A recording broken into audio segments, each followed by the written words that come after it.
Hi అండి, నేను మీ జయశ్రీ. ఈరోజు మన ఛానల్లో ఈద్ స్పెషల్ షీర్ కుర్మా చాలా ఈజీగా ప్రిపేర్ చేసుకోవచ్చు.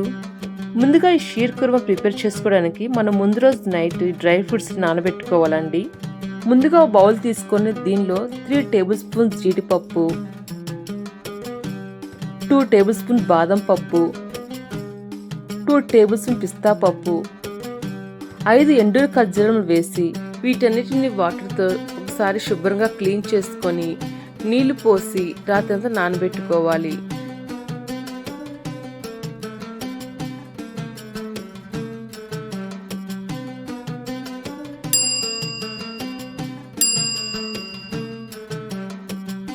డ్రై ఫ్రూట్స్ రాత్రి నానబెట్టుకున్న తర్వాత బాదం పప్పులకు పిస్తా పప్పులకున్న పై పొట్టును తీసివేసి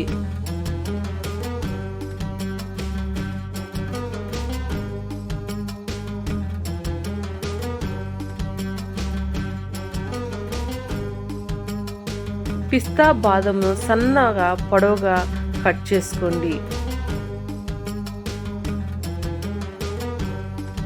తర్వాత జీడిపప్పు, ఎండు ఖర్జూరం కూడా సన్నగా కట్ చేసుకొని ప్లేట్లోకి తీసుకోండి.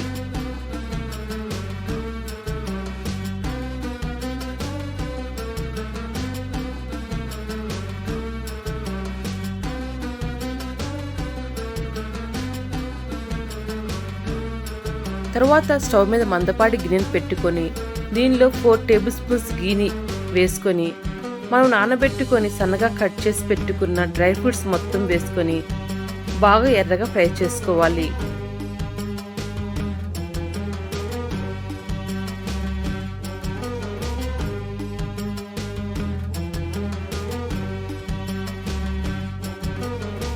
డ్రై ఫ్రూట్స్ వేగుతున్నప్పుడు దీనిలో 2 tablespoons melon seeds, 2 tablespoons chironji seeds వేసి ఫ్రై అయ్యాక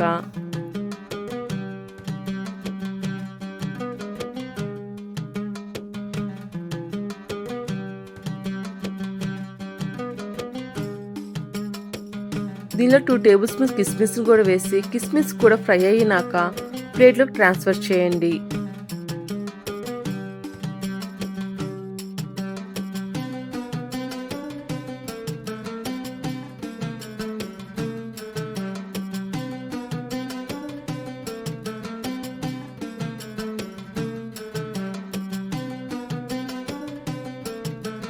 తర్వాత అదే ప్యాన్లో 1 కప్పు సేవయ్యను సన్నగా నలిపి నెయ్యిలో బాగా స్టవ్ని సిమ్లో పెట్టుకొని రోస్ట్ చేసుకొని ప్లేట్లోకి తీసుకోండి.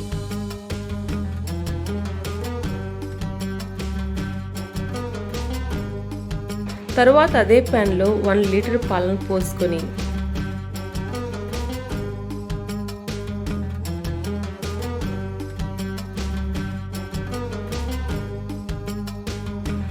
పాలను కలుపుతూ పొంగించుకోవాలి. పాలు ఒక పొంగు వచ్చిన తర్వాత 400 గ్రామ్స్ కండెన్స్డ్ మిల్క్ వేసుకొని బాగా కలుపుకోవాలి.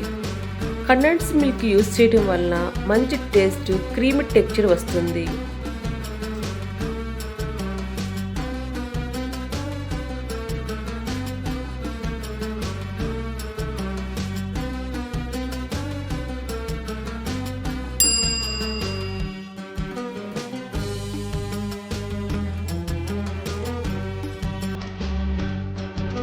తర్వాత దీనిలో 2 టేబుల్ స్పూన్స్ షుగర్ని యాడ్ చేసుకొని బాగా కలుపుకోవాలి.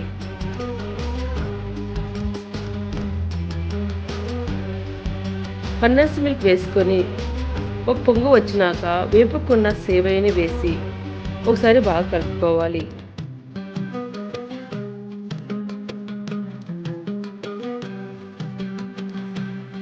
తర్వాత దీనిలో 1/2 టీ స్పూన్ యాలకుల గింజల పొడి వేసి 4 మినిట్స్ ఉడికించుకోవాలి.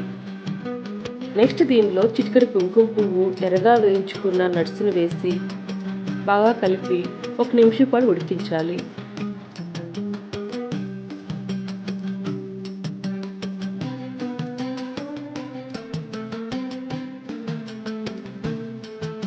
చివరిగా 3 ఖర్జూరంలను గింజలు తీసి సన్నగా కట్ చేసి తయారవుతున్న షీర్ కుర్మాలో వేసి 1 నిమిషం పాటు ఉడికించుకోండి.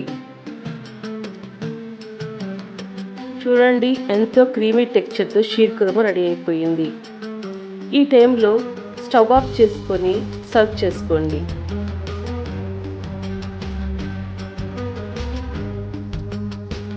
అంతే అండి, ఎంతో రుచికరమైన టేస్టీ షీర్ కుర్మా రెడీ అయిపోయింది.